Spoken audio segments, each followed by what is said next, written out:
You want it all? Yep. He wants it He all. wants it all. Beautiful. All right, congratulations. Maybe a nice 6-footer to put it under, huh? You want a tree? Yeah. I'll tell you what. I'll give you the best tree I got in the lot for nothing. Hey, thanks. But the shit's gonna cost you, $100. What, that much? Hey, you said you liked it? That's a fair price. Yeah. Yeah, hell, you only live once. Get this together here. 20, 30, 60, 70, 25. Hey, what the Hey, man. 85, 90. Hey, Come on, shut up, man. I'm losing count. 93, 94, 95, 96. Forget it, you dumb shit. 100,000. $100,000. Did you hear what he said? 100,000? I'm sorry, I can't afford that, not on my salary. But look, I'll tell you what, I got a better idea. Here, let me say I take the whole stash off your hands for free, and you assholes can go to jail. Hey, What do you say whoa, about wait a- that?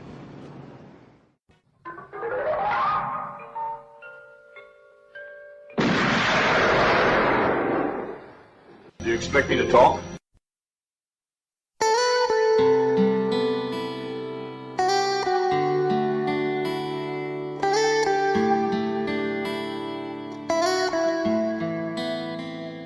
Hello and welcome to another episode number 204 of Do You Expect Us to Talk? I'm Becca and as always joined by my fellow co-hosts, my fellow cops, Chris and Dave. How are you both? Good evening, folks. I'm too old for this shit. Hopefully we're not getting too old for this shit. You're a week older as well than when you first said that, so you've really too old for it now. No, you are getting too old for this shit. I'm increasingly too old. Yeah, well, you know, Danny Glover's said this for about a decade, hasn't he?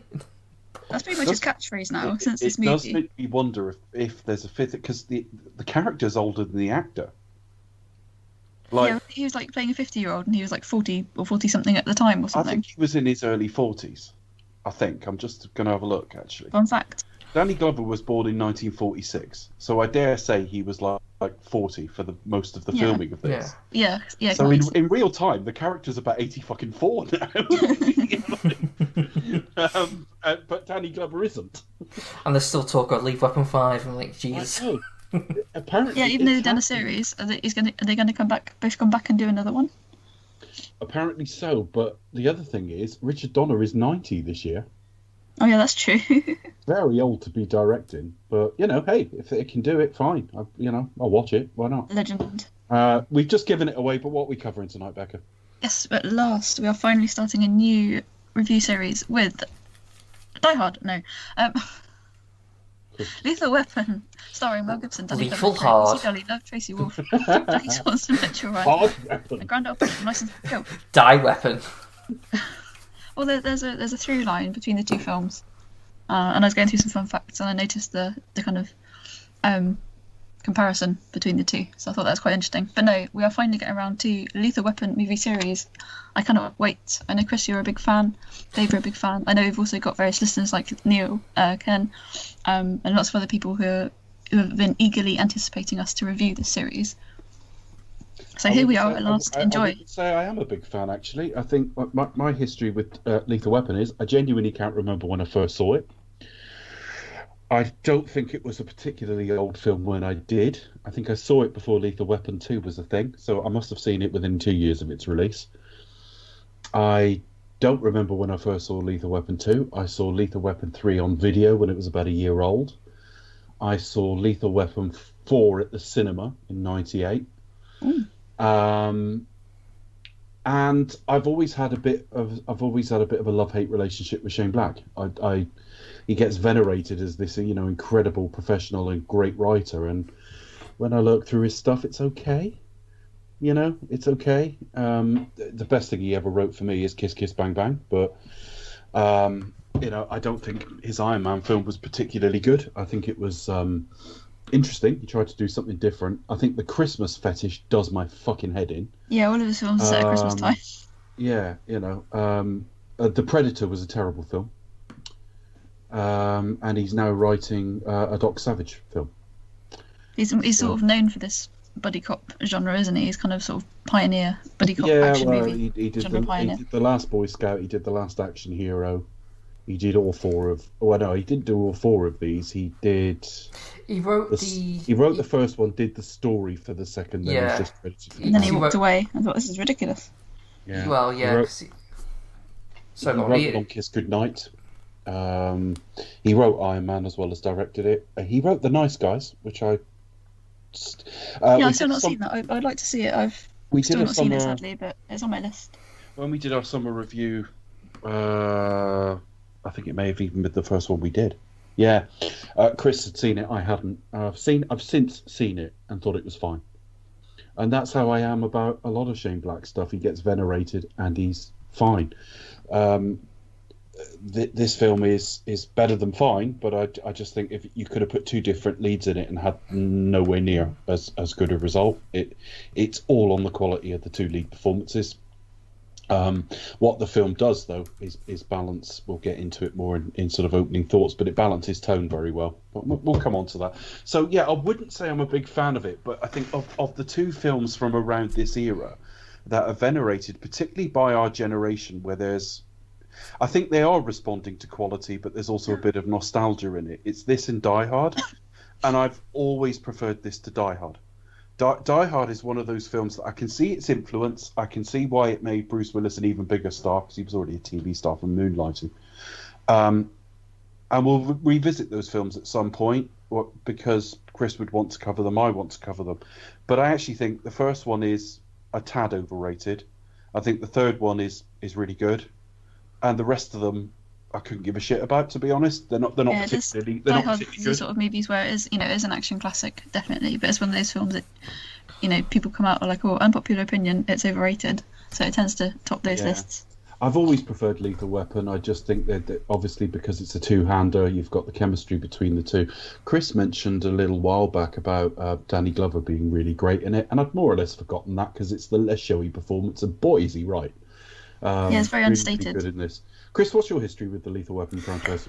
Well, I think it's kind of similar to you. I can't remember when I first watched it. I mean, obviously, I know I definitely watched it on ITV on Saturday night sometime, because it seemed to be one of those films that seems to be quite regularly on.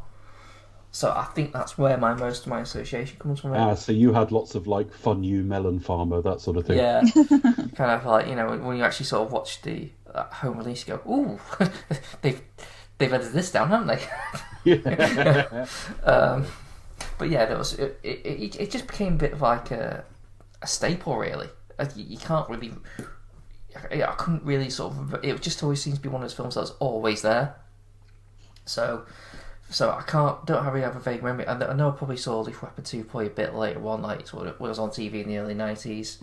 And then I did see the fourth one in the cinema. But yeah, no, that's my general history of it. The only thing that sort of came a bit more of like a religious thing is I always double bill this around Christmas time with Die Hard. That seems to be the two 80s action films set around Christmas funny, time. Die Hard's the one that you always get the very lazy conversation, is it a Christmas film, every year. Yeah. I don't mind the conversation. I mind that we've been having the conversation for 30 fucking years now. I don't give a shit. What gets me? But that's seen as a Christmas film, whereas this one never gets mentioned in the same breath, yet it's literally... Well, exactly. It's the same, isn't it? Yeah. I mean, what annoys me about all of that conversation with Die Hard now is like...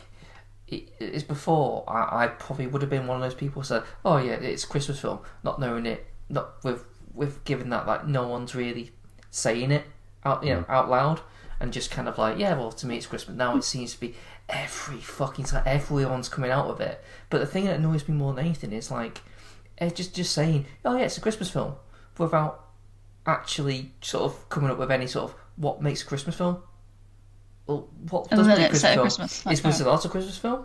I mean, it has nothing to do with Christmas, but it could be considered one.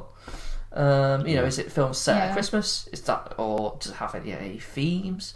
I can justify why Die Hard is. You could justify why Die Hard is a Christmas film, and I can justify why this is classed as a Christmas film.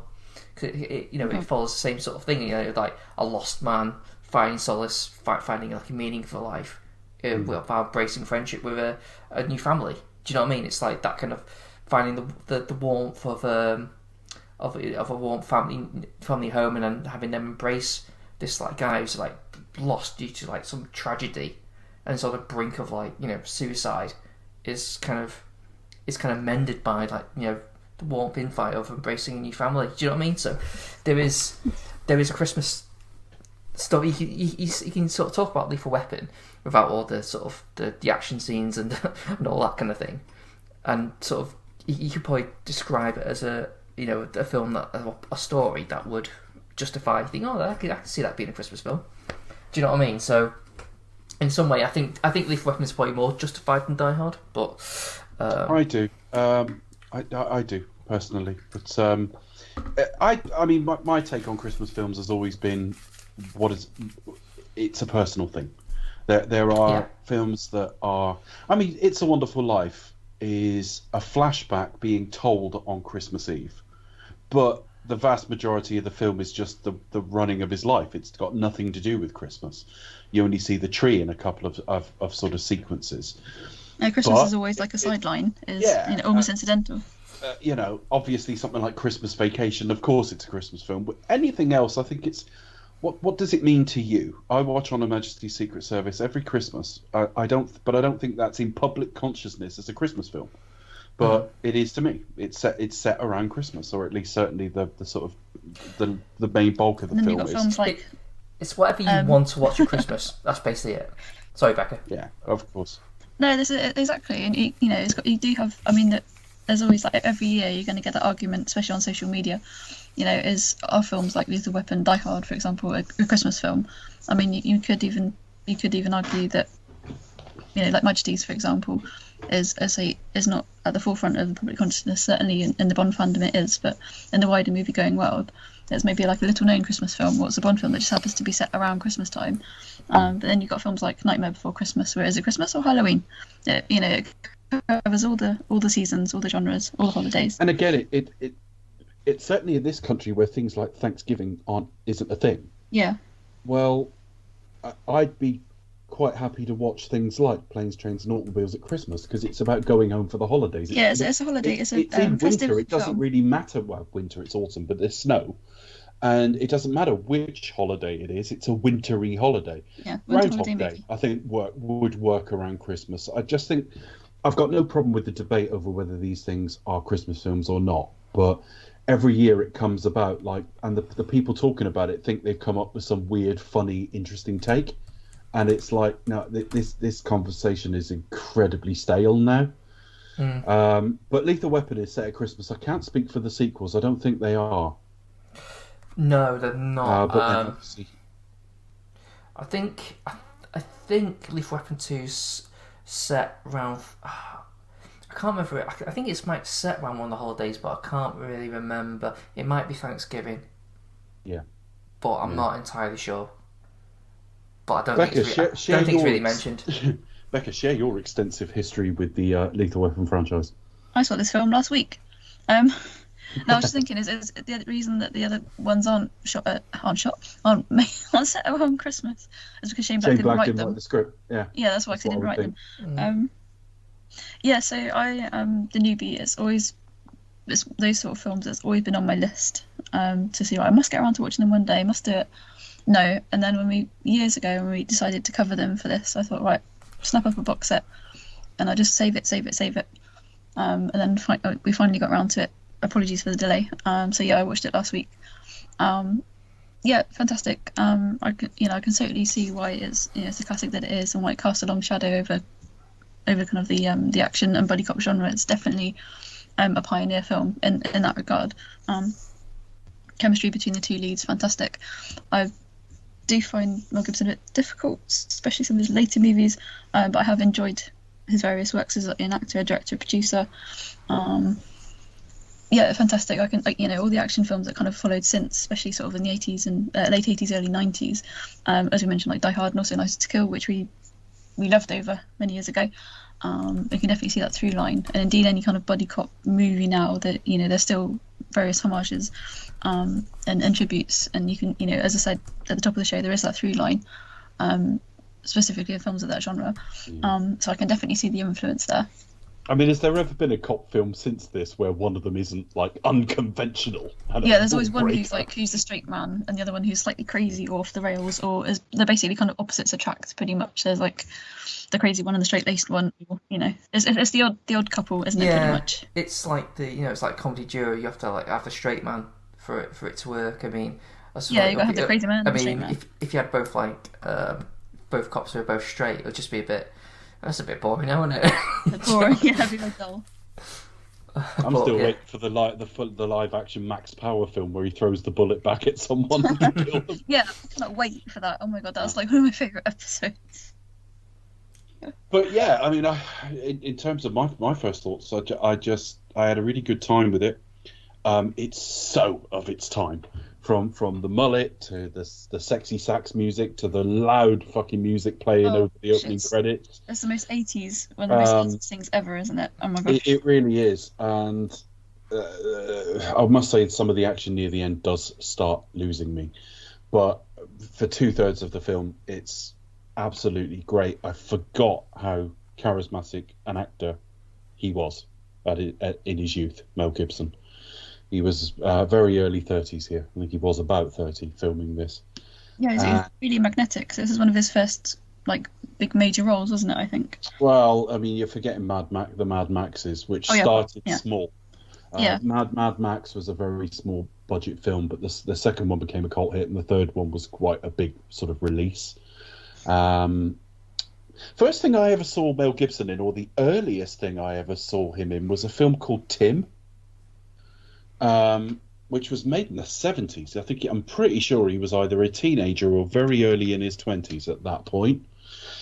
And it was about 1979, so probably about 22 filming it.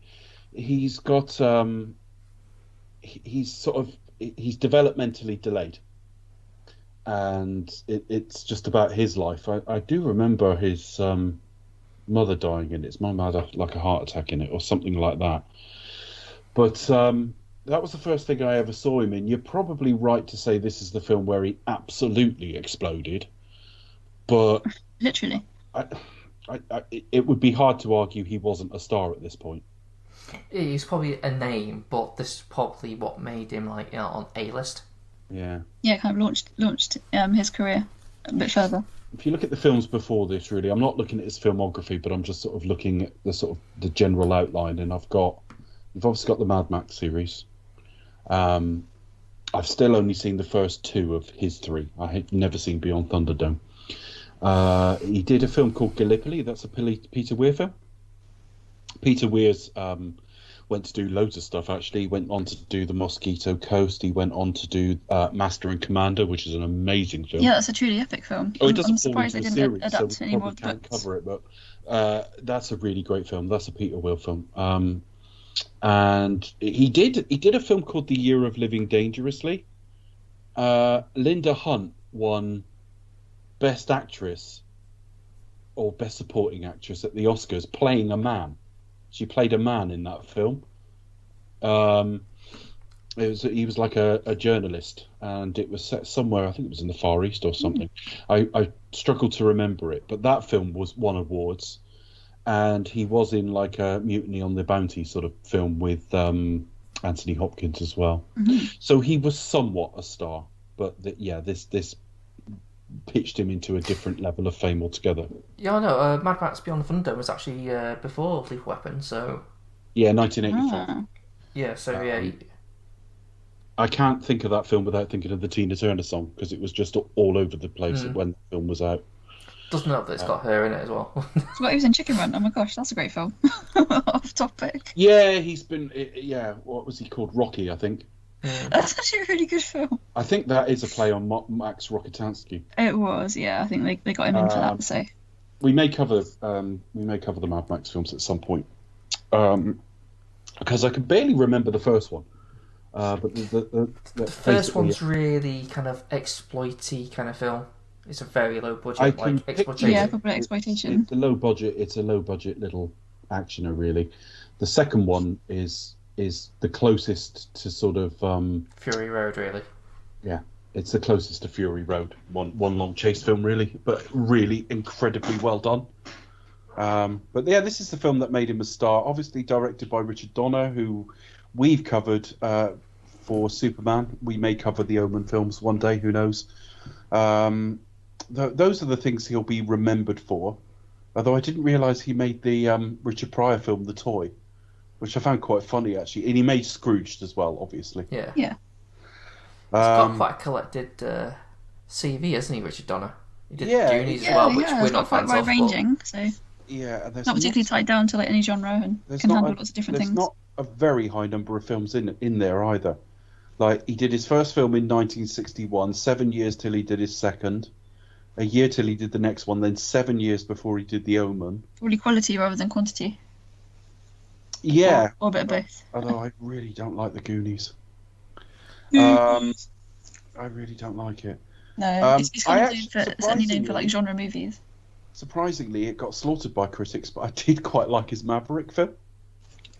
I quite enjoyed that as well. I don't have a very good memory of that. I maybe need to watch it again, but I think that was kind of like my leaving point, unfortunately. Yeah. I remembered enjoying that too. He did Conspiracy Theory as well. With, Maybe I need to see it again. Perhaps I'm misremembering. Oh well, never mind. And yeah, Lethal Weapon is apparently the fifth one is happening, but we'll see. The last film he made was 15 years ago, 16 Blocks. That's crazy. A Bruce Willis film, but he has worked multiple times with Mel Gibson. He clearly enjoyed working with him. He did Lady Hawk as well. I don't know if I've I seen didn't Lady know Hawk. Is that Rutger Hauer? That is, yeah. Michelle Pfeiffer. Maybe we should do a Donner retrospective, Well, kicking off from our Superman. well, we'd have covered most of it by then. We'll cover most of it by then. Let's say I'm up for doing The Omen at some point. Maybe Even Halloween into special. the bloody remake. Ooh. So we'll see. I mean, we know what our next few are. Before we go any further, we'll just quickly actually recount that. Let me just go and find the list. Maybe we should do Halloween movies as well as Christmas movies, or. Oh, I thought you meant the Halloween franchise. Sorry. Oh no, you can if you want. I don't mind. We're gonna That's do about as much as I can stomach. We've got Austin Powers next. Or maybe we could pick a Halloween movie, pick a scary movie to do in the Halloween season. The next 4 series are, after this, we're going to whip through the Austin Powers films just as commentaries. Then we're going to do the X-Men series. Oh. Then we're doing the Bourne films.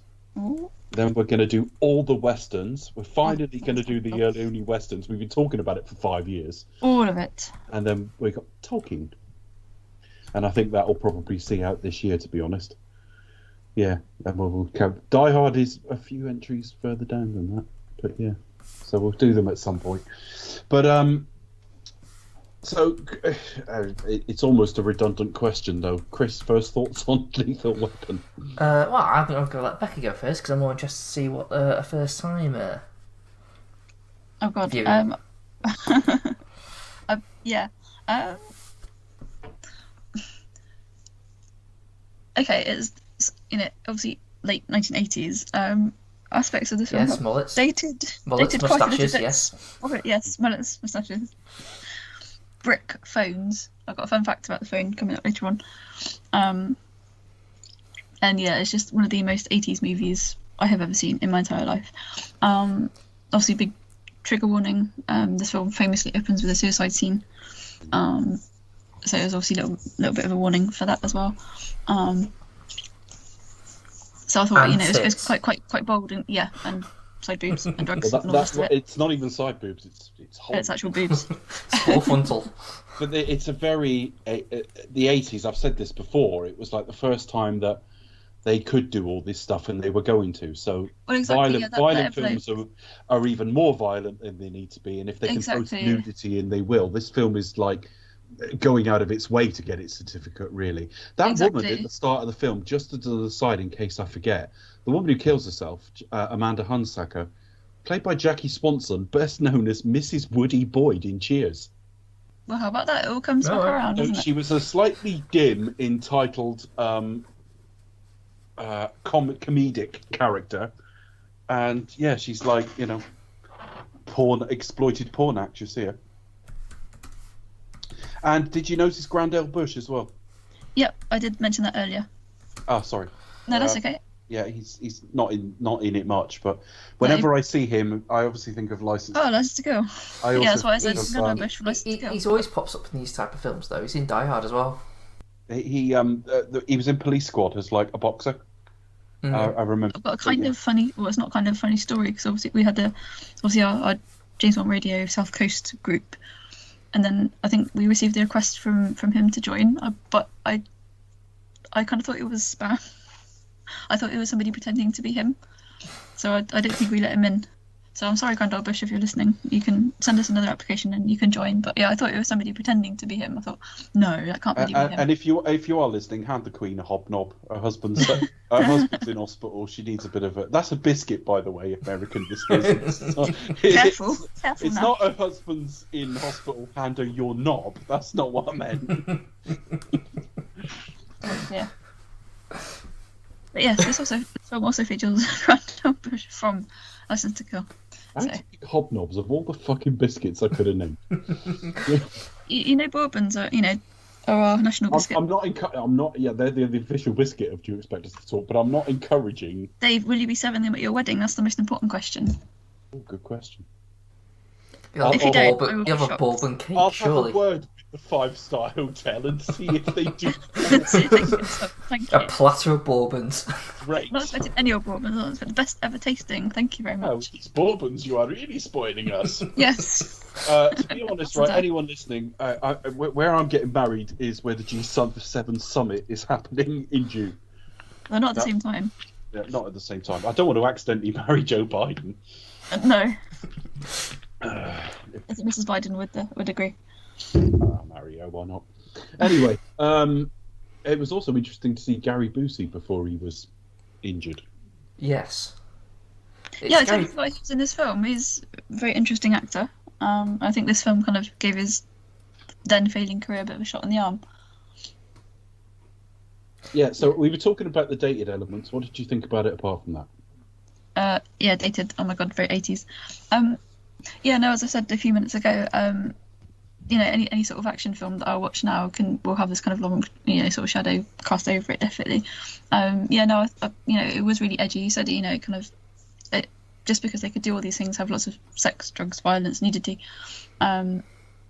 Sometimes just because you can doesn't always mean that you should.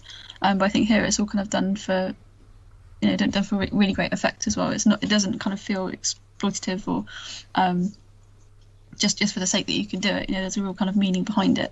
And I think also because it is so hard, because it's so tough and so edgy, and it's not afraid to show those emotions. And the characters, this is going to sound really cheesy, but because the characters are so real, I know that sounds really stupid, but I do kind of feel, obviously, whatever flack you might want to director Shane Black, I mean, his characters do kind of feel very three-dimensional. You really get that Danny Glover is like a family man, and he's going to be retiring anytime soon. And also the scenes where Mel Gibson, his character, kind of, he lost his wife a few years ago. He's really broken up, and he kind of contemplates suicide on many occasions throughout the day. And you just think, oh my god, this is terrible. But then, that becomes a turning point for him, and of the end where he kind of gives him that like a hollow bullet, and says, I won't be needing this anymore, and that kind of like his arc. We see her gravestone at one point. I remember her date of birth being 1954, but I didn't see what the date of death was. How long has she been dead? Do we know? No, it's like 85, something like that. It's like. I'm just curious. I can't remember, but from memory, I think it's like a year or so, like maybe 2 years. Okay, yeah, maybe it is. Yeah, year 2 years. 85, 86, probably. Yeah, around that time, anywhere, somewhere. But yes, my point was that it's still, very, very quite raw to him. But it's just the kind of scenes that, if this film was made today, it perhaps wouldn't be made in the same way. You'd have to film it differently, I think, or it would be slapped with an 18 rating. Well, it was at the time. Yeah, exactly. But it does change a bit over the time. I think in certain ways we've grown up, in certain ways we haven't. I tend to think now there'd probably be less nudity in it, because I just think that was a feature of like 80s films. I mean, in RoboCop, there's a brief shot of tits for no other reason than this is an 18 and we're gonna. Yeah, this is because you can. And I think there's an element of that to it. I don't think that would be there now. No, I think even though we are more permissive now as a society. I kind of think in many ways that we're not. We've kind of gone a little bit, not gone backwards. I do but wonder we if are it's more almost restrained. the opposite, though. That it's like you do get to a point. It's like, well, why am I bothering putting that in? Well, exactly. This You is know it. what You I kind of mean? reach a certain point, but I feel like with this film, it's all here because it needs to be. You know, it's not gratuitous. It's not too excessive. I mean, obviously, high octane explosions are obviously a great big spectacle for this film, and it's known for many. You know, this series is known for its action and impressive explosion sequences, which are really interesting to see. Yeah. But yeah, it's just, I kind of got the impression that it's all there because it needs to be, and it never once jumps out at me as being like exploitative or gratuitous or just just for the sake of it. It does really earn its 18 certificate, but in a really I don't think it feels stylized way. particularly exploitative. It just feels of its time. Yeah, And I not think just the that's probably fashions, the way of its the time. editorial choices and the. I think That's what I mean don't know, about it was it all of being a a very sudden in the 80s film. 80s that these 18 films seem to need to be grown up, and the PG-13 existed, but studios hadn't sort of cottoned on to the fact that that's what you should chase to make the money. So it's glorious that I'm so glad RoboCop is exactly as it is. I really am. But there are elements in a lot of these films that they come out of their time, that the sort of the amount of violence and sex was of the time, really. Yeah. But yeah, I'm just looking at the I haven't said that. I enjoyed it. I'm looking forward to seeing the rest of the. I enjoyed my time with it, and I'm looking forward to the rest of the I don't series. remember much about them except batter up. Apart from the boobs. The exploding toilet in the second film. That's what sticks in my mind most. Yeah, well, God knows why. Yeah, but I just think the weird thing is though, I always think of Loaded Weapon when I think of that. Yeah, of course, yeah. Vic I and do Bob did remember a seeing it. parody of it, but it was on like Shooting Stars, and it was a What Happened Next round. And it turns out they're on the, one of them's on the loo and it's about to explode and all the rest of it, and they pause it and it's What Happened Next. Yeah. And they'd obviously fed like Ulrika the answer or something, because she said, "Is this the one where they both end up in the bath with pints of bitter?" And that's exactly what it cut to, them sat in the. Yeah. So I think of that. Looking at the cinematographer Stephen Goldblatt, he's just looking at how eclectic his stuff is. He did the Sean Connery film Outland, which is great. It's kind of high noon in space. He did The Hunger, the Tony Scott film that really does look like the Red Shoe Diaries. It's a vampire drama that I actually quite like. It's one of the few Tony Scott films I think is all right. He did The Cotton Club for Francis Ford Coppola. He did Young Sherlock Holmes, which had the first CG effect in. He did all the Lethal Weapons films, but then you got stuff like Joe versus the Volcano. He did the 2 Schumacher Batman films. Oh dear, that's a dip in his career. He did some work with Mike Nichols, like that put his career on freeze, isn't it? Christian. The thing is, he also did Rent. Put his career on. I should have said on ice. Every time I see Rent, all I think of is Team America. I'm thinking of him shooting like Everyone Has AIDS. The song. I mean, the thing about that though, that gag, it works so well because it pretty much. Because that is pretty much the play. I'm not saying it, but that's pretty much the play. He also lends the film that has the most unfortunate title in English, UK English, because it's the Robert Redford film Our Souls at Night. Oh gosh, yeah, that was awful. Which is Arseholes at Night. Basically. Worst title ever. I was surprised to find this had a Michael Kamen score, because it just, I don't know. Probably because it's been, this era has been parodied so heavily that you go back to some of the sort of stuff done straight and it sounds parody. The amount of silly sax in this is I think is awful. Sexy sax. Yeah. Well, it's done with Eric Clapton. The score. Of course, yes. Guitar by Eric Clapton. Now it was, and this is like another Bond connection. Don't know if this might turn up in your fun facts, Becca, but it was initially picked because Eric Clapton did. Michael Kamen and Eric Clapton actually did the score to a British like sort of short TV series. It's like a limited, like 6 episode kind of thing called Edge of Darkness. And then Mel Gibson made the film many years ago. Yeah, but also directed. The TV version is Bob Peck, the Australian actor. Yeah. Yep. And that was directed by. Who died really young. I didn't realise that. He did, unfortunately. Yeah. He died after Jurassic Park. He died in Kingston upon He died in the toilet in Jurassic Park. Yeah, no. Sorry. Yeah, Or Peck and both- Joanne Wally, the TV series. I think I'm right in saying yes. Martin Campbell directed it. yeah, that's Yeah, what I there's said. one connection. There we go. Yeah. He But directed Edge both. of Darkness was sort of one of Mel Gibson's earlier sort of comeback films after all the sort of dramas he went through. What's the other one that got made into it? That was a TV show that got made into a film. Very similar. State of Play. Yeah. That had. Oh yeah, that I've not seen. That was the Ben film Affleck, version. really. That was like Ben Affleck coming back, wasn't it? State of Play, wasn't that? That was Russell Crowe, wasn't it? Yeah, but Ben Affleck was in it. It was kind of, oh, I've not seen Ben Affleck for a while in an acting role. Yeah. So yeah, I still want a Master and Commander sequel. Good night, folks. No, that's it. That was a really good film, though. I don't know why they haven't made. Well, there's probably rights issues. Because it cost 130 million to make. Because they're very expensive. But yeah, hopefully the others will get made as well. Master and Commander.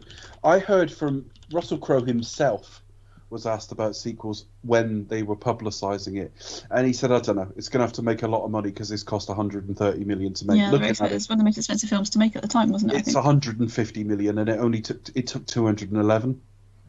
That's not good enough to get a sequel. Having said that, he made some innuendo about making a sequel to it on Twitter about a year ago, and everyone responded positively. And I don't know if they were genuinely trying to. No, it's one of those kind of underrated movies, isn't it? Like it seemed to really chime well with the public and fans. I honestly think if it wasn't the same year as Return of the King, which, let's be honest, won all its Oscars. Yeah, no other film had a chance. Well, it won all the Oscars almost as a sort of award for the entire trilogy, really. I honestly think the best picture of that film that year was Master and Commander. But that's just me, you know. Anyway, as for this, shall we discuss this film sequentially? Yeah, I'll give my thoughts though. Oh shit! Shall we discuss this film? No, let me finish, Chris. Shall we discuss this film sequentially at some point? Yeah, no, it's fine. Yeah, so I'll just. I don't think I've got much more to say really. I think I'll talk most of it as we go through it. But yeah, it's been like a staple film of mine. I think it's one of those films I actually kind of liked more as I watched it, like throughout, and I started watching it with Die Hard. I was like, oh, you know what? I kind of feel like after watching Die Hard, I feel like watching Lethal Weapon because it's kind of carry on in a similar sort of vein. So yeah, I kind of enjoy this more like more sort of on par with it now. So I've after this viewing, it was kind of one. I've always kind of got surprised again how good Danny Glover is actually, because you always think Mel Gibson, but one of the things that struck me was Gary Busey. Just kind of struck how he's normally playing the bad guy who's a bit manic and a bit crazy, because Gary Busey is a bit crazy, especially after his accident. I was going to say his accident was not. I did look this up because I look it up, and every time I forget and think it's later than it was his accident. His accident was only a year after this came out. It was an accident where he basically should have been dead. It was like he crashed a motorcycle and wasn't wearing a helmet. Yeah. Yeah. Smashed his skull, permanent brain damage, and including frontal lobe damage, which is all about sort of behaviour, frontal temporal lobe. So he has impulse control problems and all the rest of it, but he's also got slightly slurred speech and a slightly wonky face, and he obviously can't even begin to think of having the same career he had before that happened. Yeah. Which is kind of straight. I mean, like, I do enjoy watching Gary Busey, especially if he's playing like bad guys. I think the only close, it's weird watching this now because he's played very straight. He's a very sort of straight, almost like no emotion kind of villain. Yeah, less typical of what you normally see Gary Busey do. I think the only similar one after this was in Under Siege, which was a bit later on. Yeah, well, that's a film that shows you the influence of things like Die Hard, because that's Die Hard on a boat. Yeah. But yeah, other than that, it's quite a staple one. The sax is always constantly think when I think of Lethal Weapon, I always think of that kind of. that sort of. But I think it's kind of meant to Sexy be. I think the idea of it's meant to be like sort of add like a film noir kind of like like private detective type vibe. Yeah, it does have that sort of vibe to it, doesn't it? I think. And It just seems to be punctuating the film as opposed to scoring it. I don't know. Yeah, I mean, we'll say it does give the film like something that stands out. No other movie franchise has this. Really, No, it doesn't have that's this. true. You know when you're watching Lethal Weapon, yeah. So, but yeah. So from that, shall we discuss this film sequentially? Great idea, Chris. I've not thought of that. Another Bond connection quickly. This was edited by Stuart Baird, who edited a lot of... He's best known as an editor. He did have a go at directing with Star Trek Nemesis, which didn't come out too well. But he did edit... He has edited in the Bond series as well, including Skyfall. But he also edited Superman, the movie. So, yeah, we start with... We do start with the apartment, don't we? The high-rise apartment. So we have credit, and I think what's one of the good things I like about the film is it jumps. I love the comedy of like jumping straight into like Jingle Bells Rock. Yeah. And you've seen this like sort of sweeping sort of helicopter shot of LA at night time, and you kind of know this is kind of a bit off. It's the disposition of Jingle. That's very 80s as well, though, isn't it? Because the music plays very loud, and you've got like a sort of a view above a city, and that is just 80s. It's just so how 80s films started. The stereotypical example for me, if you wanted to go one film and you go, that's how an 80s film starts, it would be like The Secret of My Success. Go and look at like the opening credits of that. That's exactly what an 80s film is like. But Three Men and a Baby, all of them were like this. But you're right, there's something a bit discordant about it. Not the actual song, but just... It's just like, this is matching. And it's sort of... I really like that. I really like that sort of vibe. It's like, it's kind of... This is Christmas, it's a happy time, but something's off. Yeah, and we cut straight to a woman who is clearly high off her face. Yeah. This is Woody Boyd. Probably had too much Jingle Bell cock, let's be honest. Because we later find out she's been exploited in the porn industry and all the rest of it. She's got cocaine, she's got pills.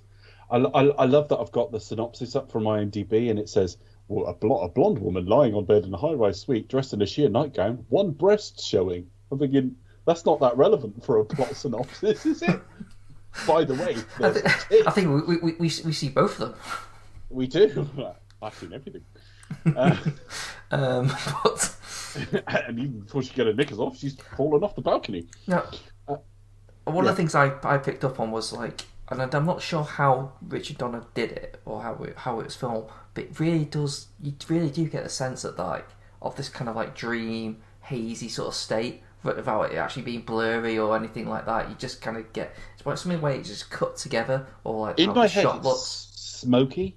In my head, it's kind of like a smoky shot. Now, I don't remember if there was any smoking going on in the scene. Probably not. No. But it does have this kind of haze over it, but it's not for soft focus because that would soften the effect. It's very well suited to the fact it was shot on film, given the era it came from, because it's got like a grain and grit to it that they'd struggle to put there now. So it's just like without any words of dialogue or anything like that, you kind of you see exactly what's going on. You know like exactly what's happening. You know, you kind of get a sense of like how much she's off her face, and she's it's not a case of like I've snorted a line of coke and I'm just going to commit suicide now. You can literally tell she is not with it. And then when she does jump off, it's like sort of how everything just goes silent, and you sort of see like the buildings. It does almost feel like a dream. Like you sort of see like the levels of the buildings just sort of like coming down, like from like her point of view. Yeah. It's like I think that's one of the things that struck me about this. I thought actually that's quite really well done. How he sort of made it kind of very sort of hazy and very sort of dream state like, and like showing the viewer, but not in any way. anyone who's not seen this and just listens along with us, we're not romanticising this at all. No. It's disorienting and quite. It's really. I'm talking about how it's shot, like how it's telling the audience what's happening.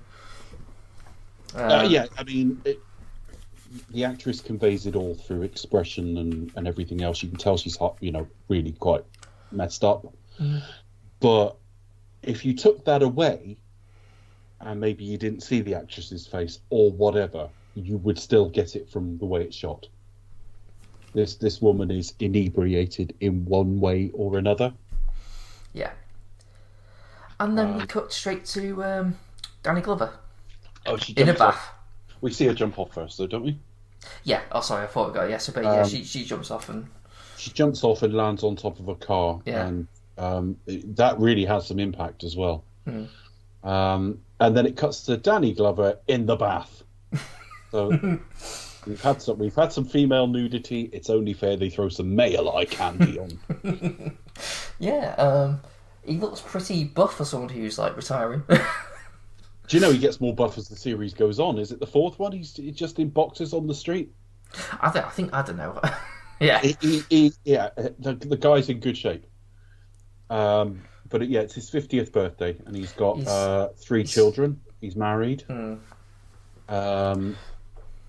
And he's I don't know. Is he kind of going through a little bit of a midlife crisis as well? Like a little bit, like he's always got a beard. He's like maybe it's the passing of years for me, but he's 50 behaving like it's his 60th, which is not old in and of itself, but it's like he's right near retirement and he's past his best and stuff like that. And 50's not really that. If you're a cop, I wouldn't have thought. No. But he does seem to be concerned about getting old because he's got this beard and there's like a little sort of dig at it turning grey. And the next time you see him, he's shaved it off. And then he also got his daughter who's like his eldest daughter who's like grown up, and any sort of signs of womanhood he's a bit sort of protective of. Yeah. So he's like, yeah. But what I really actually quite enjoy about the stuff that it's seen is that you really do get a sense of like this is like an actual family. I mean, like if you see the dialogue written down, it sounds probably so conventional, but here it just feels like so natural. Like they do just like behave like people who lived with each other for a while. Do you know what I mean? Yeah, that feels like a real family. Which is not something you don't often get, especially in like 80s action movies, because most of the time they're just like, well, let's get to the next action scene. No, this film is quite content to take its time in quite a short running time. It's only about an hour and 3/4. This film, a little bit more than. So next we're introduced to Riggs. Yeah, Riggs is just basically waking up in a little trailer by the beach. His life's a bit of a mess, and that's essayed quickly enough. I mean, we're told like cops by and large over there, public servants generally don't earn that well, but I mean, Murtaugh's got like a decent home, and Riggs is in a trailer, and the first thing when he gets up, grabs a cigarette and a beer. Yeah, he's not quite with us. But I don't know if we find out more going forward because I can't remember the sequels. But we don't know much about the circumstances except he's widowed. And we don't know that at this point. Yeah, so basically this guy's a bit of a mess. We see a bit more of Murtaugh and his family. His wife says he's always got like a message from... I did get reminded of Notting Hill though, just where Julia Roberts' character says Mel does his own ass work. It's like, yes, we see it. Yes.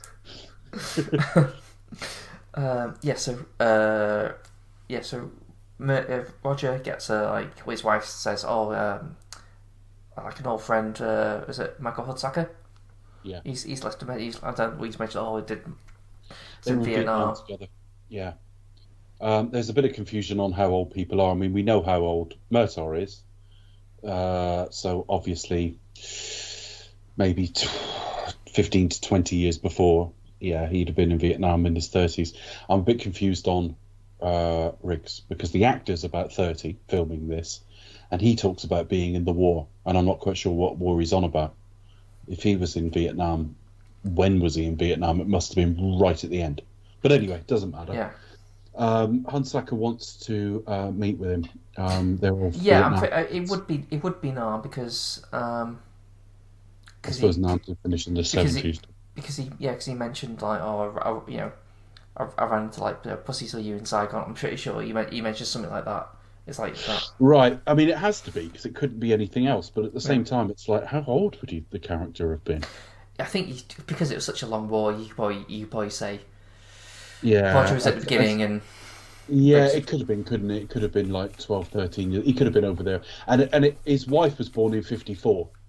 So and Mel Gibson himself was born in 56, but there's nothing to say the character's not like 3 years older, 4 years older, in which case he might have been around 20, 21.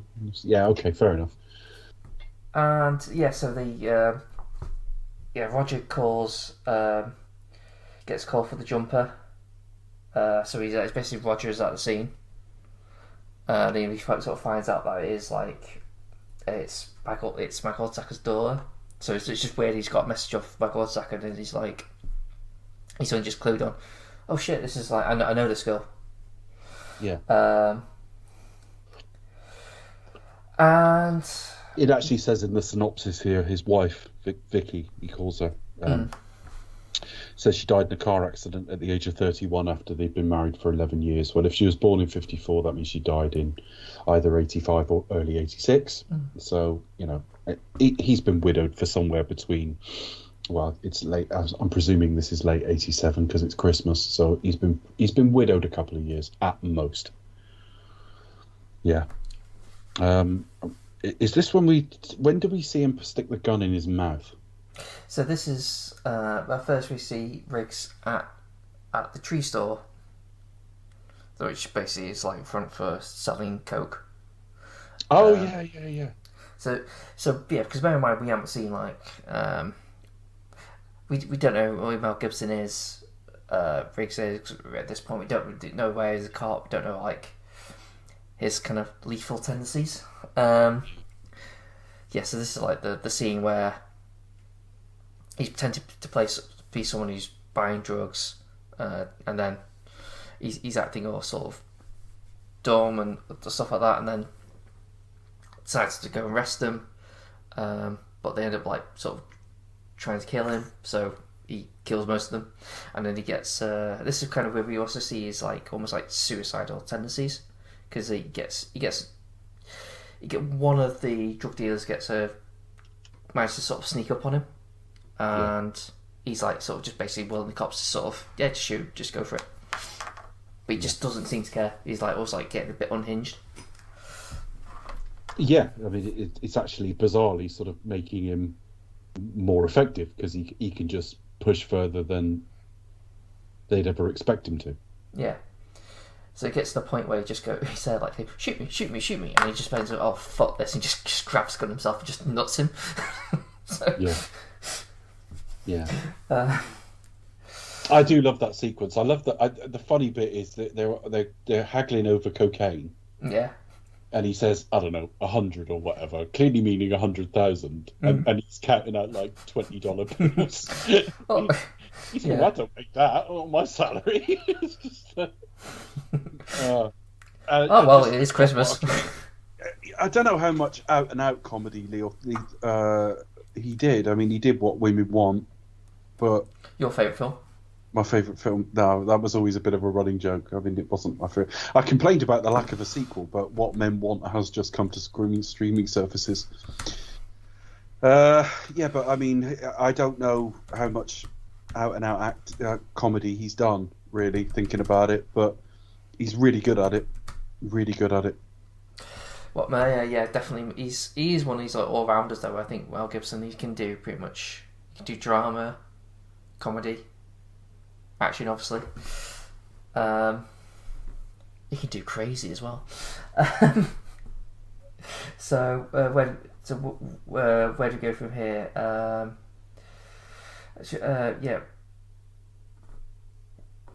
Yeah, but this is where we go to like Riggs, so we're having like suicidal thoughts, where he's like got the gun. Putting it in his mouth, and he looks so close to doing it as well. Mm. I mean, that would have been a short franchise. Credits. Credits. Yeah, he's just looking at wedding photos and sobbing, and that just feels so real. And I think in my opening thoughts, I was saying how well this film balances tone, because it's not a comedy, but it is very comedic. It's a funny film. It's got funny interplay. Both leads are really good. In my memory, Danny Glover was the sort of stoic, more sour one, but that's not how he plays at all. He's just a bit more responsible than his new partner. So it's really funny, and you would think things like this should be giving you whiplash. I have complained about clashing tones in films in the past, but it all works here. Yeah. I don't know if you agree. Yeah, I don't find any jarring in it at all. I never really thought about it, to be honest, though, but because his character at this point is like, because we're already into like dark territory anyway. We've opened with a girl who's like basically sort of jumped Perhaps that's why it's not so whiplash-inducing. Yeah. Because we've been warned to expect dark moments. And yet everything in the score and everything is kind of implying there'll be a lightness and fun to this as well. Yeah. So we're primed to sort of swap between these tones. What do you think, Becca?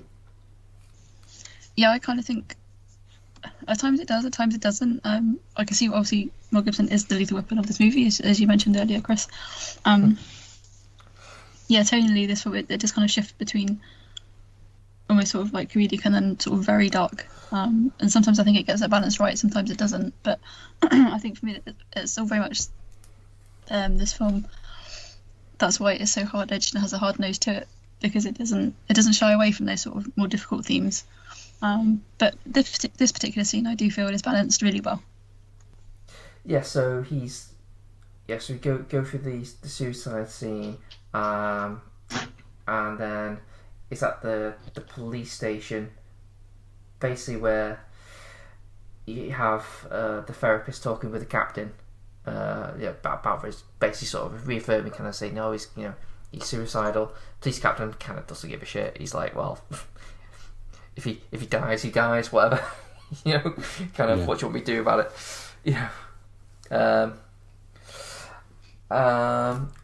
And then Murtaugh has a conversation in his office about like 80s men with one of the cops, and this is where we kind of get told that he's gonna have a partner. He's like, what, again?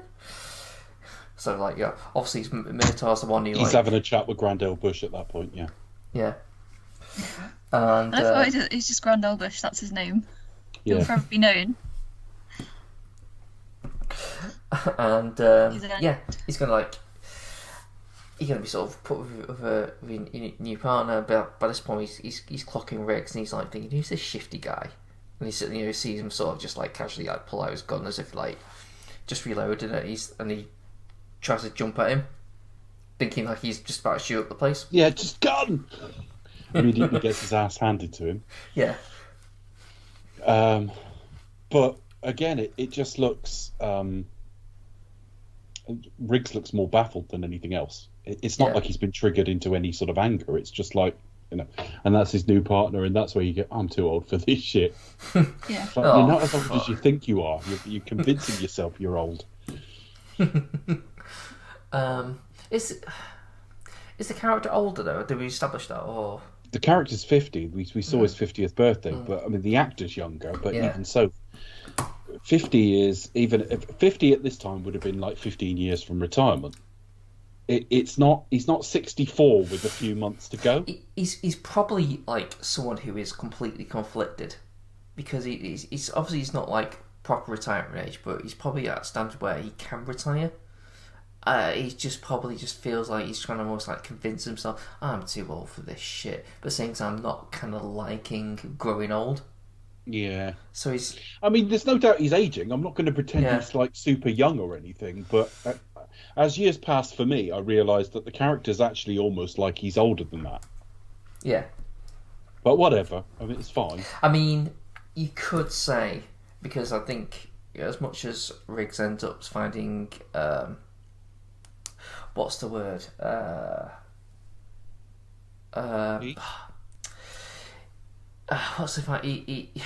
What's the word I'm looking for? He finds life. He finds life with Murtaugh and his family, but at the same time, Murtaugh finds a new lease of life with Riggs. You know, it's like they have that kind of rapport, that back and forth with each other, don't they? They kind of get inspiration from each other. One's kind of like just, it's like, one's kind of coming to the end, and the other's on the cusp of something else. Yeah, it's like Murtaugh is on the brink of something. He's a bit tired of it, so it probably feels like he wants to retire, but then he doesn't feel like he's really wants to retire. Do you know what I mean?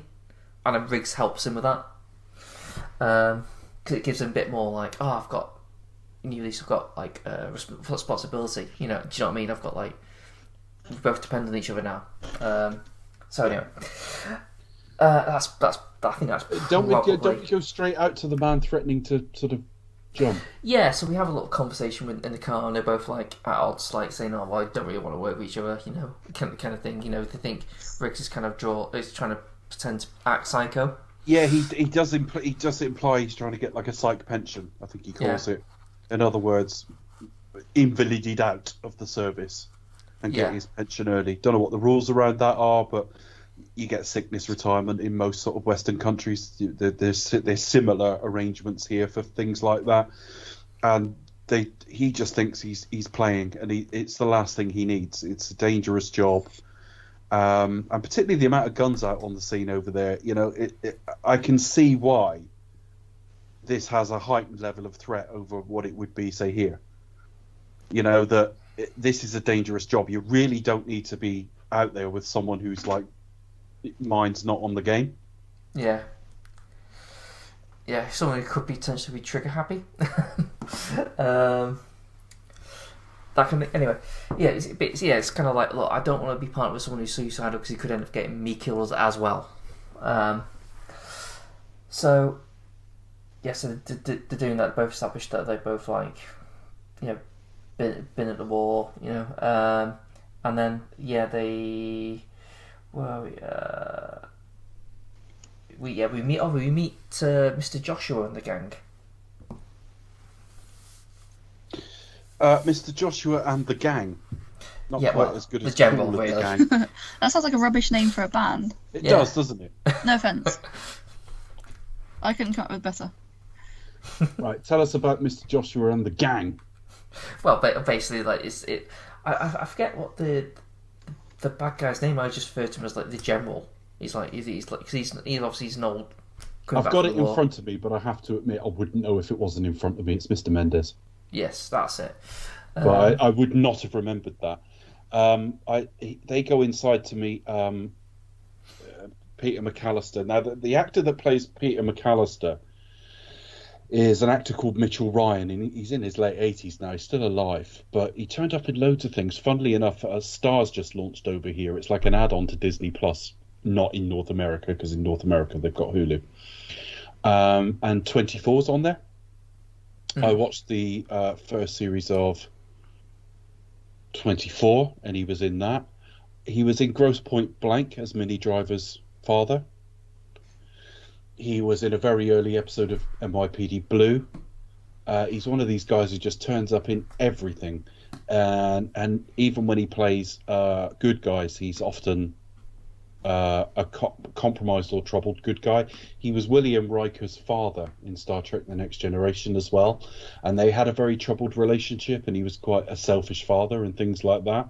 They kind of figured it out because that's in the nature of that show, but they had a very tough relationship. So I just thought I'd sort of give a little shout out to Mitchell Ryan, a bit of a sort of always the bridesmaid, never the bride sort of actor, in that he's always in little supporting roles in things, but he's always very, very good. Yeah. He's also... There's also another actor as well who's like in this scene. He's in lots of stuff. Trying to find out what the... What was his... one of the drug dealers? Oh, no, No, it's the guy they're doing a deal with. He's been in lots of stuff. You'll have seen him, I'm sure. Edo Ross. Edo Ross is Mendes. No, yeah, Edo Ross. He basically played the bad guy in Red Heat. He's been in lots of 80s action film. Universal Soldier, Dick Tracy. Another 48 Hours, which I still haven't seen. I've seen 48 Hours. I haven't seen the sequel. He was in. He was the voice of. Oh no, that's all right. He was in an episode of Curb Your Enthusiasm, which I love.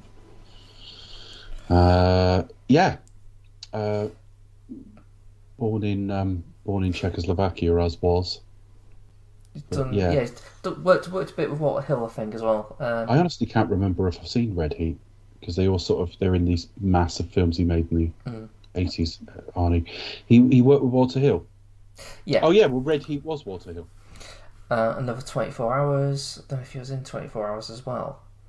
But yeah, he was in that one.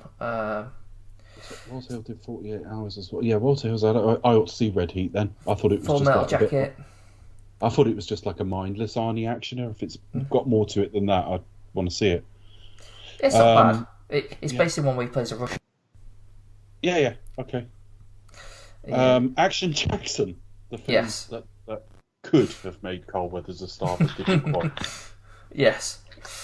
But didn't. Okay. Oh, he was in Moonlighting as well, talking to Bruce Willis earlier on. I would fear watching Moonlighting now, in case it's not as good as I remember. I haven't seen a single episode. I was very young when it first aired, and I remember it being outstanding.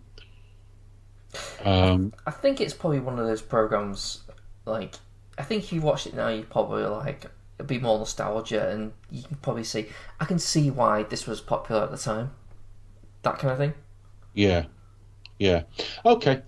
So where do we go from there? But so they're meeting up, and what's their plot? I can't even remember. They're just selling heroin, basically. They're smuggling and selling heroin, and sort of just establish that they're not to be trifled with, because Gary Busey does play Joshua, and he's willing to get himself a nasty burn with a lighter. At the orders of... The other thing we found out in the interim, by the way, is Amanda Hansacker's death was murder. Yes, she had drugs in her system, but someone had laced the pills with drain cleaner. So they were saying she'd have been dead within 15 minutes, whatever happened. Yeah. So it would be declared a murder. That was just before Riggs and Murtaugh got partnered together. So they are now... They haven't yet met with her father. They're about to. But that's his next turns scene. out it's a murder. Yeah. That next scene is basically that Murtaugh does him the courtesy of telling him his daughter was actually murdered, and then Hansacker says, "Well, I've been trying to get hold of you because of what she was involved with: drugs, prostitution, porn, and so it's quite a fun life, really." But there you go. No, it's he gets upset and he starts basically saying Murtaugh owes him a favour because he'd saved his life in Vietnam. We find that out later. Murtaugh tells Riggs that. And he starts begging Murtaugh to find the murderers and kill them. And he's not doing it particularly subtly, is he? What, in front of everyone? Yeah. In front of everyone, just screaming it is just like, my goodness, this is not going to work, is it? And then we go to one of the most famous scenes in the film, the suicide jump thing. I love this. What did you think of this, Becca? Did you remember this? Had you seen this scene? Because I think it's permeated into pop culture a bit. Well, I think it has a little bit, yeah. It's one of those things that's like, even though it's the same, with this film, I think the only probably one I've probably seen is the second one. But I say with this scene, it's one of those films where like I've always seen lots of clips from it, and you can see how it does loom large in popular culture, and it's kind of even in sort of films today there are still kind of references and callbacks and references made to it and things like that.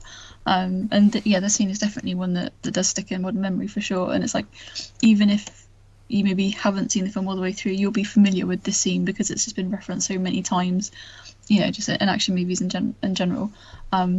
And it was it's sort of instantly familiar, even though I'd never seen this film before. It was, still very familiar, unfortunately. It just shows how iconic it is, really. So. Yeah, this scene is really, really. I think it was in some of the trailers and things like that, but not Yeah, with all definitely. of the I concepts. think on the Blu-ray release, because there was a anniversary special edition, and a lot of the trailers do that, and also online as well, and on the website as well. A lot of the trailers do. It seemed like the big scene that was figured, in the trailer, so it does feature quite heavily. But yeah, it's quite, it's very often parodied. If you're going to do a sort of a comedy or reference or a spoof, you'll find it in there, and yeah. Yeah, absolutely. It's a really great scene, though. It's really effective. He's distracted him long enough for the inflated cushion to be put out. And of course, we, the viewers, aren't seeing any of this. So we're still not quite sure how sane this guy is. No, you really don't know at this point. It's probably till halfway through the film, but at this point you still don't know, will he, won't he, what's going to happen, how's it going to go, and it's a real live wire scene, and you really, well, if you're a bit special like me, then you you never know, you kind of, it's 50-50, it could turn on a dime, you never know which way it's going to go. It's kind of I think it kind of sort of shows you how basically Riggs' character, the way his craziness is really someone who will just snap. So for most of the time he does seem pretty sort of casual, a bit too casual, reckless. But I think that's just him anyway.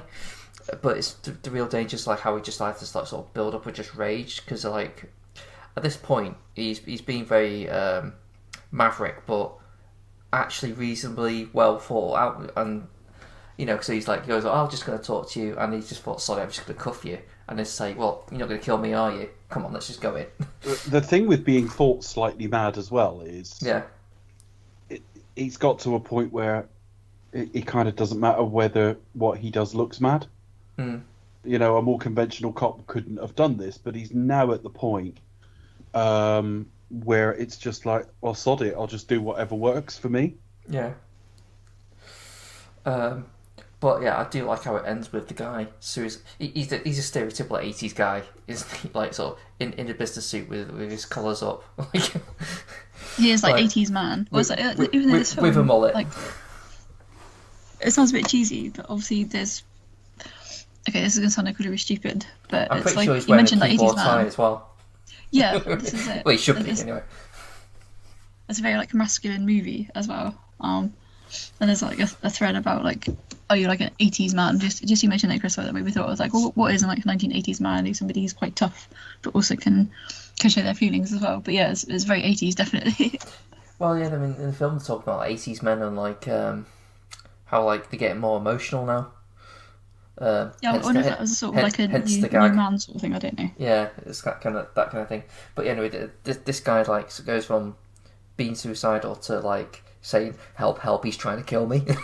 So yeah, that's quite the transition there, isn't it? So he cured his suicidal thoughts then.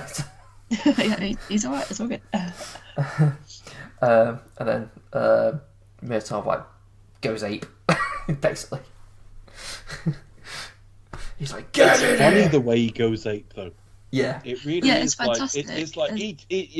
Riggs is supposedly the mad one, but Murtaugh is Lots of the shit. closest. He is the closest to completely losing his grip here.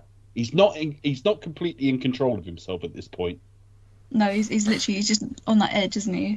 He's going to lose it. Well, he's kind of like the teacher or headmaster who is just when he's caught a pupil who's done something it's really, the end of his bad, tether. and he's get in here, get in, it's about to give him a bollocking. So they have at it basically about do you want to die, and he actually gets his own gun and says go on, you just do it. And he almost does it, or he seems to almost do it. He kind of gives him that sort of glare. Obviously, I know he doesn't kill himself here. Yeah. But it's a very tense scene. It's really well directed as well. Again, it could come off so hammy, the close-ins on the eyes and things like that. It could look like a parody. It's just perfect. And at this point, Murtaugh just stops it happening and it's just like, right, you're not just trying to get a pension. Mm. And then Riggs goes, "I'm hungry." I like how it ends. He just goes, "I'm hungry. I'm gonna get something to eat." Dead calm. Just walks out. Yeah. So we have Murtaugh on the big '80s telephone, calling the therapist. Sorry, say that again. Yeah, you got Murtaugh on the big '80s telephone. Yeah, I know. They are funny. Calling the therapist, which is informed, which never That's thought like a this. phone and a half. Oh my god, it's so big. But it strikes me as like it's a bit odd seeing like you're ringing a therapist talking about someone who is literally in the car you're sitting on. Yeah.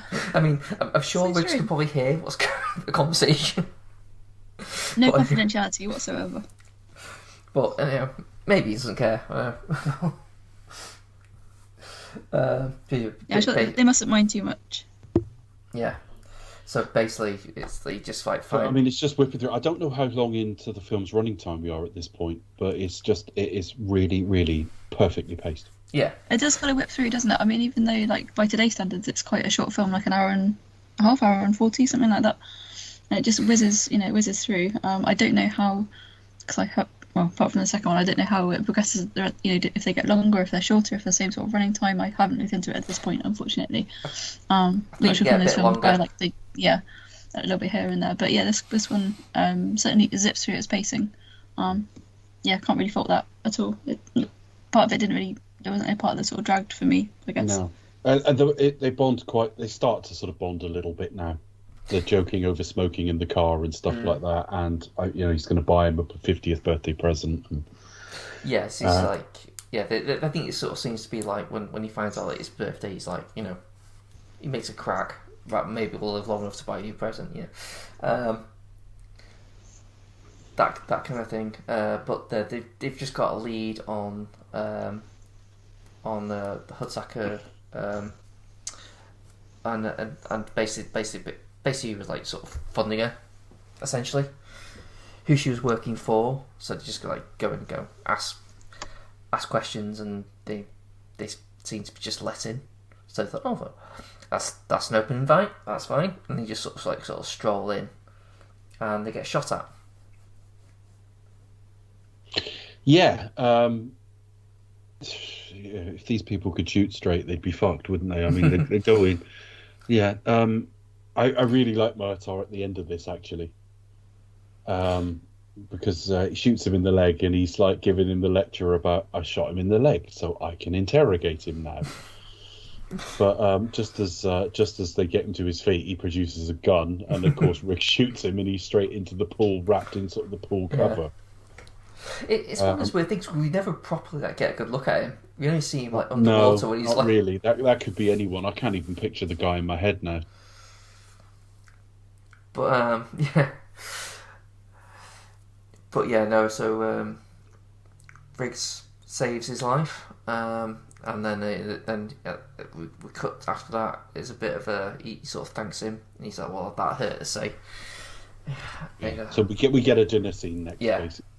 And it's just his eldest daughter can't take her eyes off Riggs. Yeah. And I just love the fact that like his wife is a terrible, terrible cook. Yeah, she seems to be get a good kick in regards to that. Like brown stuff. Yeah. It's like, Roger, you're being an asshole. I think it was meant to be a roast. Yeah. Yeah, like suddenly Roger becomes like a fucking stand-up comedian for 5 minutes, basically, just on his wife. But yeah, it's always that thing where you get when he starts showing off a bit and starts being a bit really sarcastic in front of his wife, and you think, all right. Yeah. But this is just them bonding, really. That's the whole point of this scene. We don't really need to say too much about that. I don't think so. We don't really talk about the kids rapping. Yeah, brilliant. So yeah, I think just Riggs just felt nice being amongst a family. Mm. They work on a boat. They established that Roger's got a boat. That's a work in progress. Yeah. And they're talking about like, you know, Roger's pretty happy that he seems like the case is pretty tight. You know, it seems logical. You know, we showed up, he started shooting. Obviously, it would imply it was probably him because we showed up. You know, case closed kind of thing. Riggs is like, well, I don't know. It just it's just a bit too simple. You know, life doesn't work that way. That kind of thing. And then they split up for the evening, and Murtaugh sits down to watch some porn. Yeah, we do get a scene with as Riggs goes. It's just three naked women having a shower and giggling. Yeah, he's supping on beer, watching. But again, I find it's kind of like a little bit of Riggs. Sorry, not Riggs. Murtaugh's eyes opening up a little bit because we have a bit of one of the parallels I have with the beginning with his daughter, like sort of growing up, like wearing like a sexy outfit or something for New Year's Eve, and he's like, God, don't even want to think about that.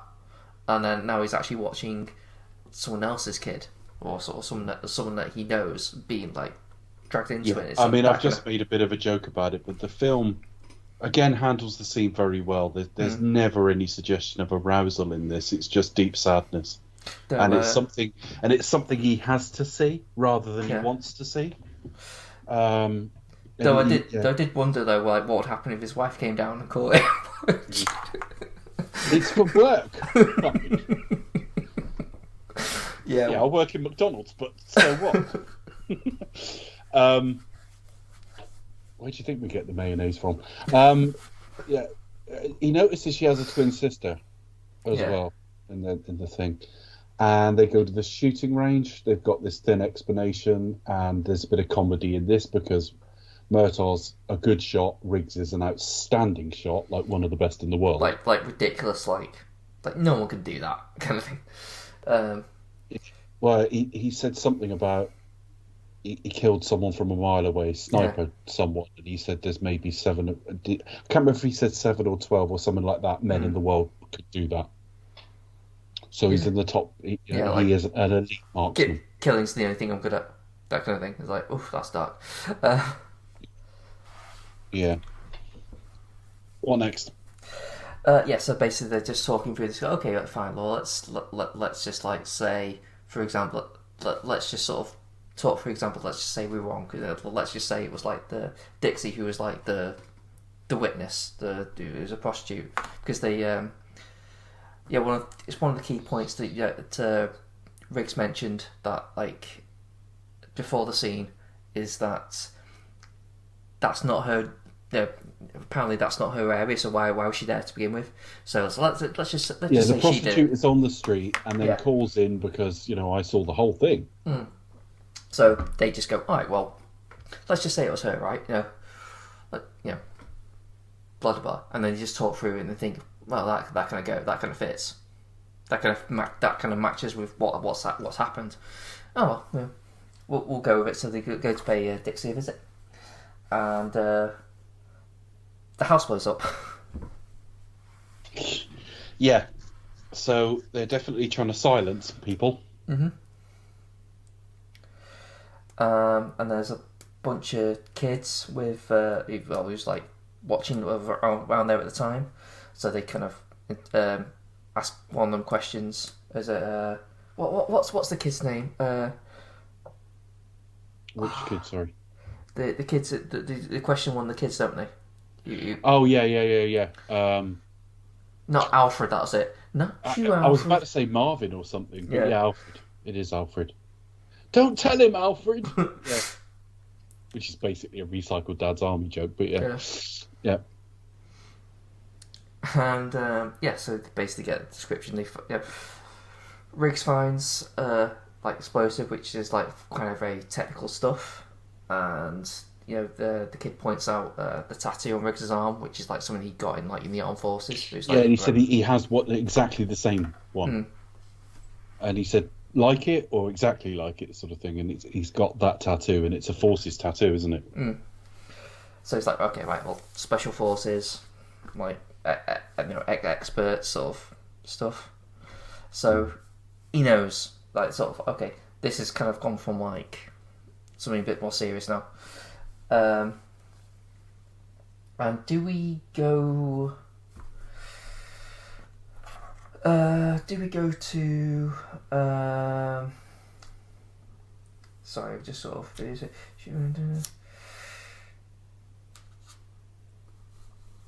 yeah, we go to Hudsacker's funeral, don't we? The Hudsacker funeral. So we're at the funeral of a daughter.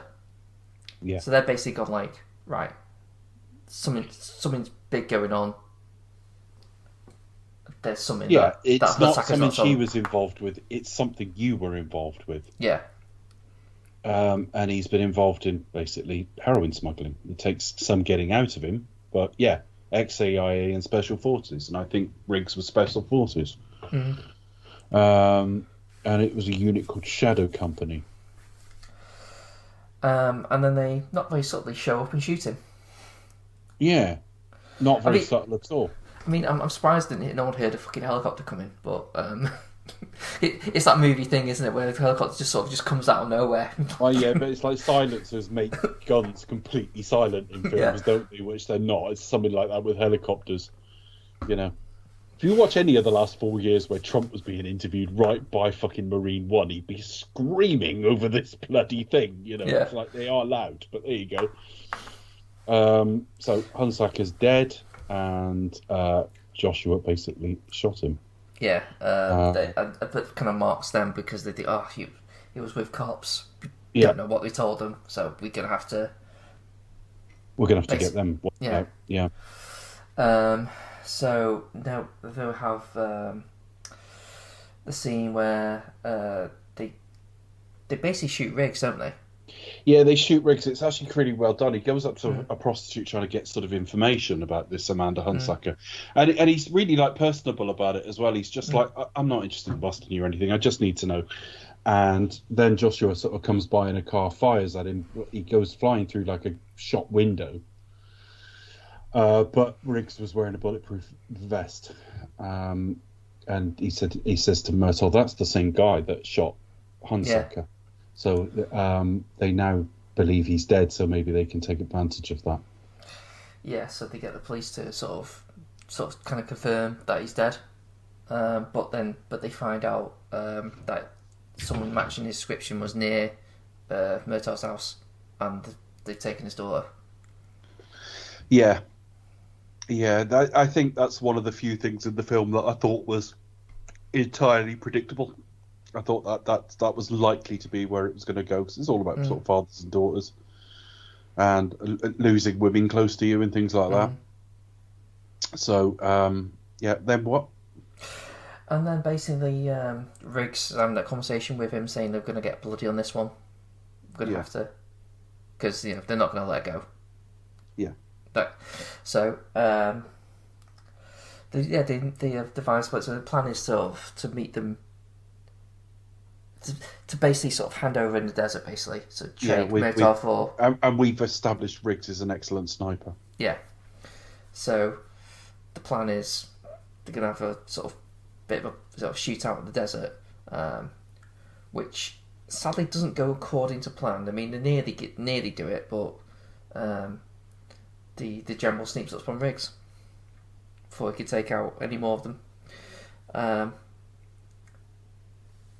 But yeah, it's a really good action scene. It's like not really expected to sort of go straight to a desert.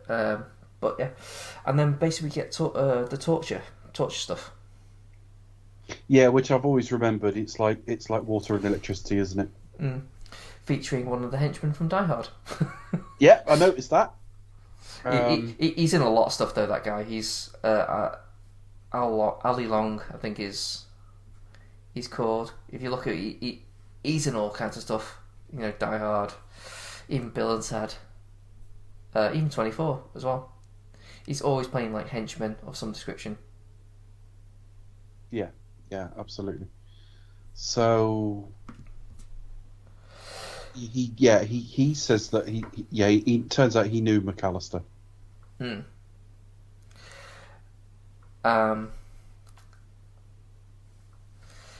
Yeah, they have this conversation where,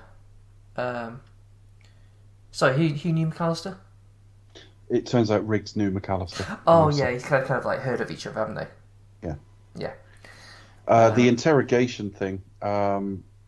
It's just basically it's shower of water and then sort of battery cables and sponges and all the rest of it. Turns out Riggs eventually headbutts him and then sort of crushes him, breaks his neck with his legs, basically. Yeah.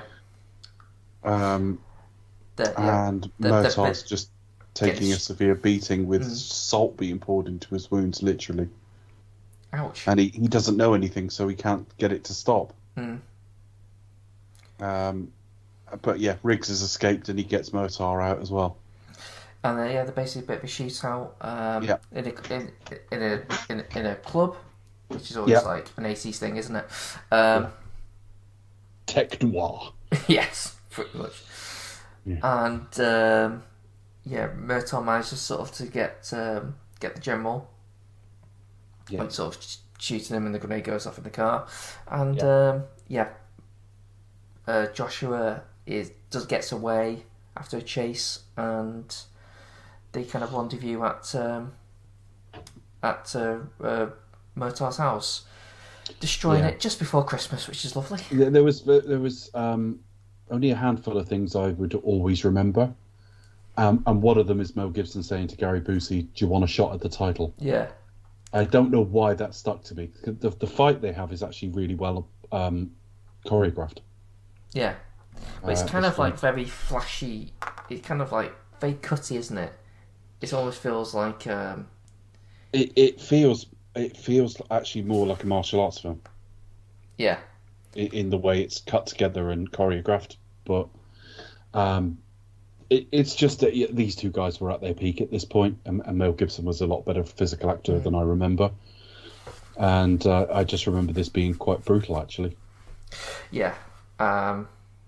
He kind of like chokes him out, and then they both end up shooting him, because it's kind of typical Die Hard of like, oh, we got the bad guy, but he just as he's like, Al should have just popped in from Die Hard. Yeah. It's like, they go, where did you come from? It's like, you'll see. Yeah. So they kill them, and basically Christmas Day he goes to his wife's grave, tells her he loves her, and then they go. He goes to the Murtaugh's house just to give the bullet over, and Rianne answers it. And he said, I won't be needing this anymore. And as he turns to go, Roger sort of chases him and says, come in and have a bloody awful Christmas dinner. Yeah. I'm not facing this alone. Yeah. If these are... by the way, I think your daughter likes me. It's like, it's brilliant. And the dog goes in, and that's it. End of the film. My final thoughts on it are quite simply that I think it's 3/4 outstanding. That I was willing us through that last bit of conversation, because the action's quite well done, but the bits I'm responding to are just the way they talk with each other.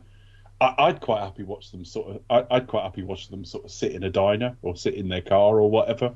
I couldn't have been less interested in the plot, but that's not a knock on the film. I just think these two are perfect. I think the film is so good. I mean, the film is well written, for all my reservations about Shane Black. It does sort of set up and pay off on all the things it's meant to do, but it's just brought alive by two guys who were just absolutely born to be in films together, and that's all I really wanted to say. And I think you can tell they generally get on well with each other. It really comes across on screen, doesn't it? Well, you would think they get on quite well in life. Yeah. Yes, I would say so. I mean, you never know for certain, and some people are genuinely that good at acting. But yeah, I think so. I think they were probably pretty pally. Becca? Excuse me, I had to meet a bit of a cough. I agree. I do kind of feel that the friendship that they have is really palpable and believable on screen, and you kind of, reading around it, it seems that it's spilled over into real life as well. They become firm friends on and off screen. Okay. And definitely. And it, as you said, some sort of partnerings and pairings may seem, only kind of like it worked well on screen, and then behind the scenes they were at each other's throats. But here, that's not the case at all. You kind of get the impression that they were as fun.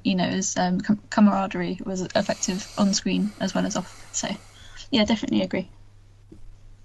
Yeah, for me it's a bit of an 80s staple, really. It's like a staple 80s action movie. A lot more to it if you delve in. The performances are great as well. I think it's kind of what Dave often says is a perfect movie, in the sense that there isn't a lot of stuff wasted. Everything's like either developing character or plot. It doesn't waste any time.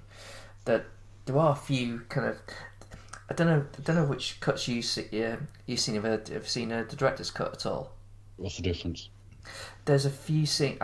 There's definitely one scene in particular. There's one where Tell me the scene and I'll tell you if I've seen it. Have you seen the one where Riggs goes to the school shooting? No, I don't think I have. Well, basically, there's a guy like with a rifle like shoots up at a school where he shows up at as gets a call, and they all just like go to it and think, oh well, SWAT's already here, you've already got it in control, and he sees like a kid getting carried out like injured, and he just sort of goes, oh, I'll go and start asking questions. How good a shot is he? Is he doing this? Okay, and he just strolls in, just with his handgun, and then just shoots him himself. I've not seen that version.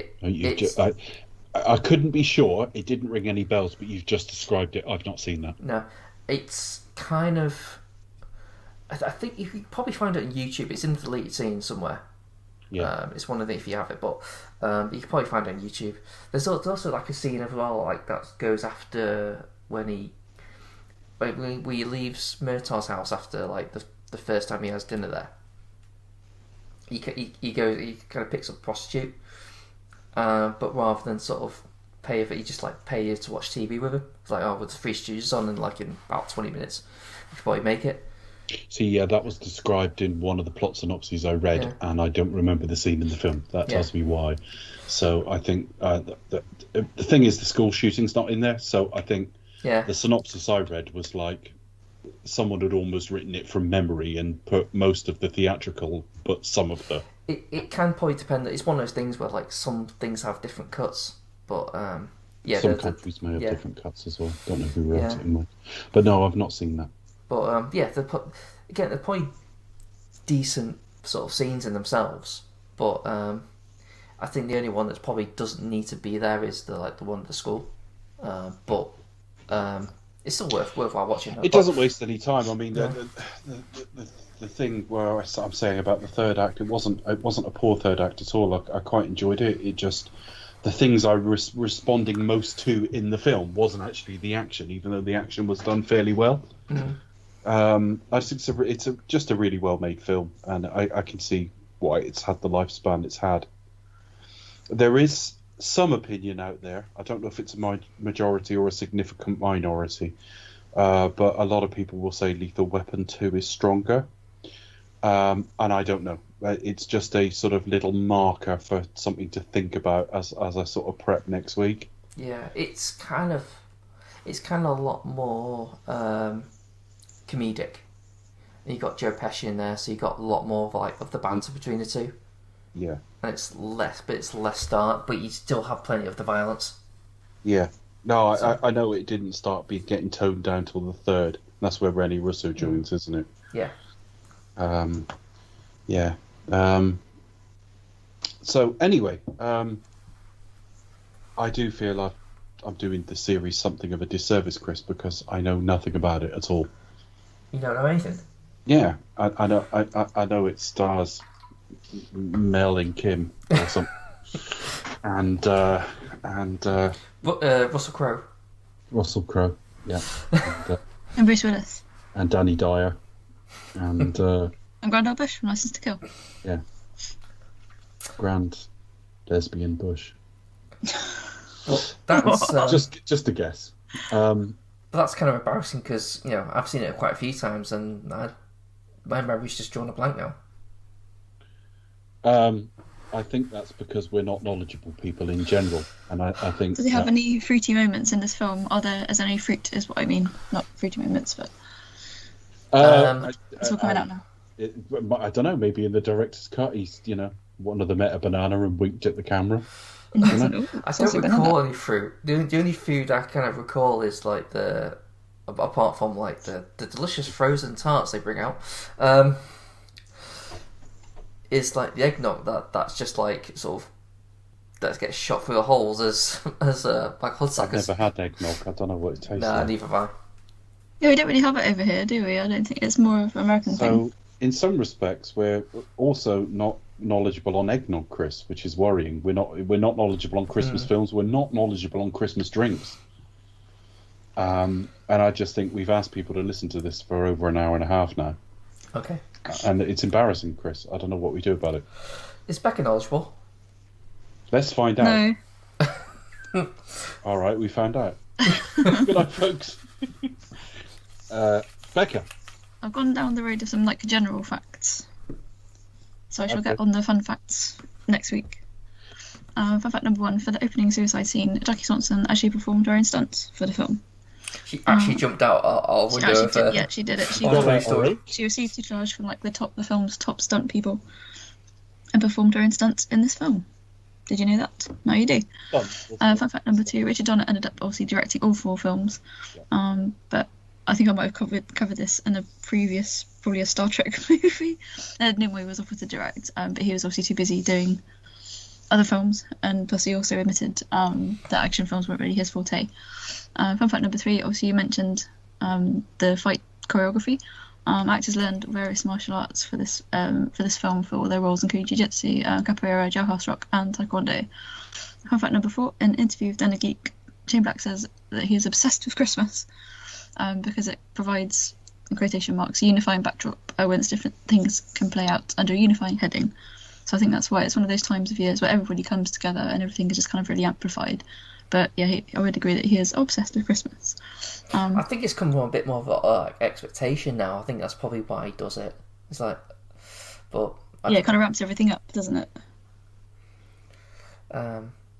Just to interrupt. I think I've just read on here that apparently Mel Gibson's character was meant to be 38. Oh, okay. Okay, so that's fun, folks. They're both. So yeah, you got the bit of age gap there as well between them. They're a decade older than the actors playing them. Okay, so that would mean late 60s. He would have been late teens. Yeah. To his 20s. Yeah, that's about right. That would sound right to me. Okay. They were married for 11 years, up to 2 years before, so 13 years off that age. He got married at about 25. Yeah, well, okay, fair enough. Any other facts? A bonus fun fact: I think this is probably one of the first films, or the first film, to show like a then modern cell phone in America, which had just come out in 1986, and it's literally a brick. I think that's really cool. Yeah. It just shows like how modern and cutting edge the film was. That's how much money Murtaugh must have been on just to afford one of them. Imagine that. Well, this is it. It's like you probably had to rent it, or you had to carry a giant, I don't know, big device with you, or charge it up, wind it up, and charge it up. Wind it up. Yeah. It just looked like telephones would be in common We'd have to usage. wind It it, I'm reminds sure. me of Mr. Chumley Warner sketch where they had a full-size phone like strapped to their chest. Yeah, and those great big like GPS type things. Yeah. But that was that was cutting edge technology, and back in the 80s it wasn't as it was just starting to become more prevalent. Oh, of course, yeah. It wasn't ubiquitous like it is now, and I think that kind of also shows like the status as well. Like you're really rich, or you're doing well at your work, or you're corrupt, loads of dirty money that you can afford a cell phone. So. Yeah, I'm just thinking of the sort of sequels now and where we go with those sorts of things. The mullet does go by the 4th film, but there you go. Anyway, as for the 90s by that point. Oh my gosh. As for social media, you can find me at PlastiKid1976 on Twitter. You can find me at Cinematronics. You can also find all the odd episodes on cinematronics.co.uk. And you can find us on Twitter at @ExpectedTalk. Don't forget to search us out. You can find us on Facebook, Twitter, YouTube, Podbean, Podbay, Spotify, anywhere you like to listen to podcasts. Wherever you find us, don't forget to rate us, review us, and share us with all your friends. Thank you. So next week, Patsy Kensit, Fanny Batter, which means Becca. Do you expect to talk will return with Lethal Weapon 2?